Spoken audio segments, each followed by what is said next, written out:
Hey guys, what's up? This is Marques, JaxNAP, 421 West Church Street, Jacksonville, Florida. Listen, today I'm going to be covering how to order colocation services from a data center. So if this is your first time, this video is going to be perfect for you.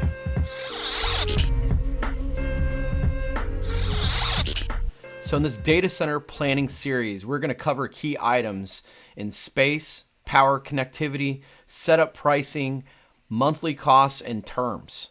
But for today's video, we're going to actually focus only on space. One of the most important things to actually select in the data center is the actual space and the environment you're going to need. So getting started here, the first thing you're going to have to choose is whether you're going to have to be in a cabinet, a rack, or a cage. Normally, if you're going to the data center itself, that's going to be the first thing you're going to be asked. So if you're coming to me and you were asking me, hey, Mark, I needed a place to put my servers, I'm going to say, does the area need to be private? Can it be accessed by multiple people? Because we have shared colo environments where you could just drop in a server. So with a private cabinet, you're actually charged for the whole cabinet itself. So normal data centers will range about 42 to 48 U's per cabinet, depending on which data center you go to. Cage space is nice because you can actually have contiguous cabinets or contiguous racks in an environment to where you can control your own cross-connecting and you can control your own environment. It's normally sold by per square foot, so depending on how big of the cage, pricing can vary depending on what part of the country and what data center you're actually in. But they normally come into configurations where you could actually fit about at least 4 cabinets in them. Rack environments and meet-me rooms are normally common for 2-post racks and 4-post racks, depending on the equipment that actually goes inside them. So if I was a carrier and I went into a data center, I would ask, hey, look, I need to be in your meet-me room. Let me get a pricing on a full rack.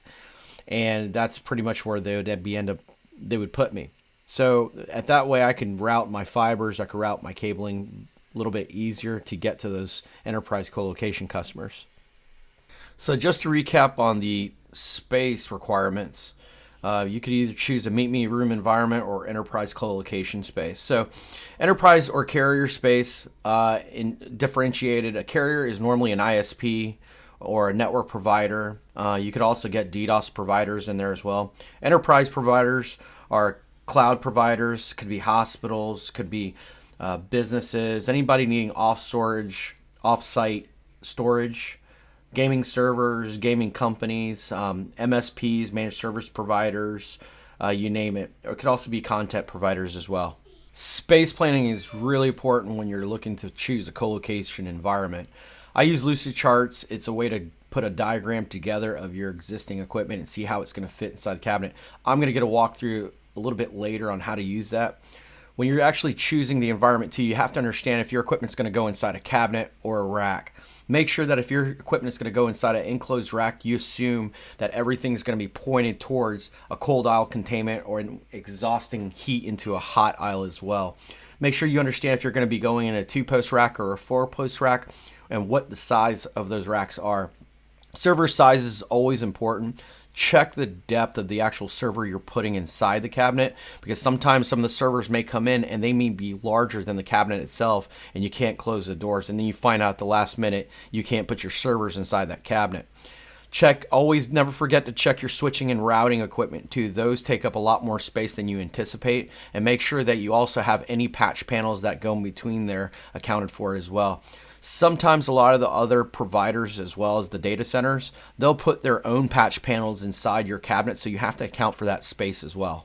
Okay, getting started with Lucidcharts, just to give you an idea, go to lucidchart.com and go ahead and sign up for free. Obviously, you can go ahead and use certain templates and see what's available in here. So I'm going to go ahead and give you a shot and show you guys exactly how to do this. There's certain templates that are already available inside here that you could go ahead and use that are already included in Lucidchart. So I'm going to go ahead and pick the server racks templates.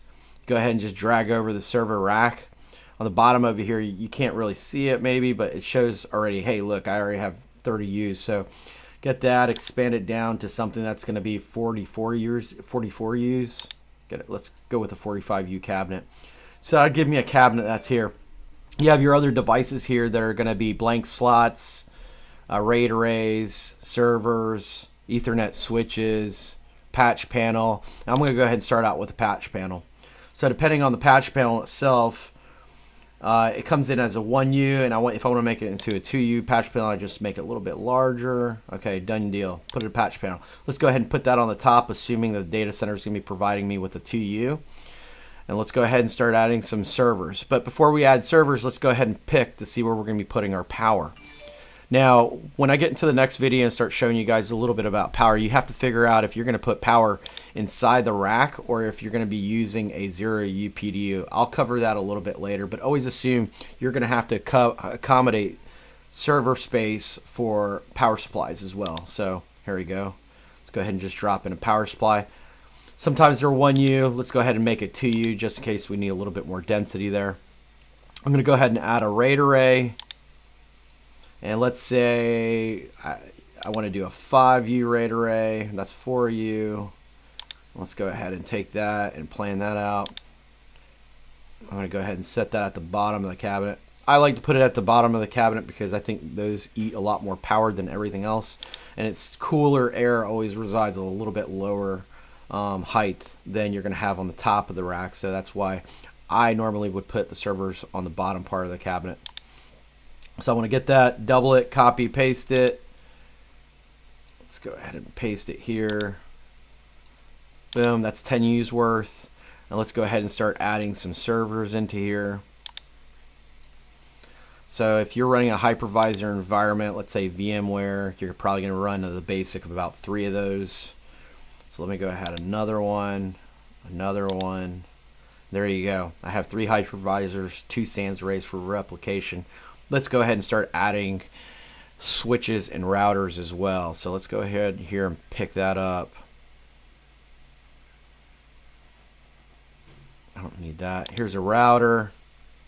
Let me go ahead and mimic maybe a 3U router. Let's say an MX80. Those can sit up top. And let's go ahead and add a Ethernet switch. Let's go ahead and put 2 of those for redundancy. And what I'm going to do is, you always want to make space for patch panels that go in between. So I would just put a blank slot just for planning, for cable routing and cable management as well. You always want to keep those cabinets nice and clean.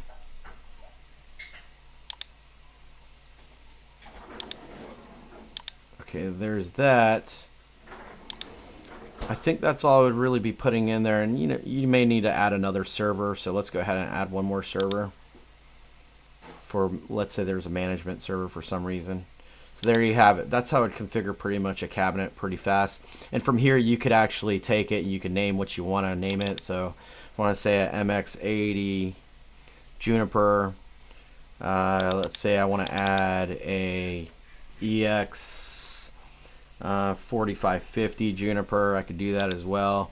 And you just keep on naming those items. So a nice thing is when you're planning, you could also figure out, okay, this is how I'm going to be installing my rack, and you can keep inventory of everything that's there.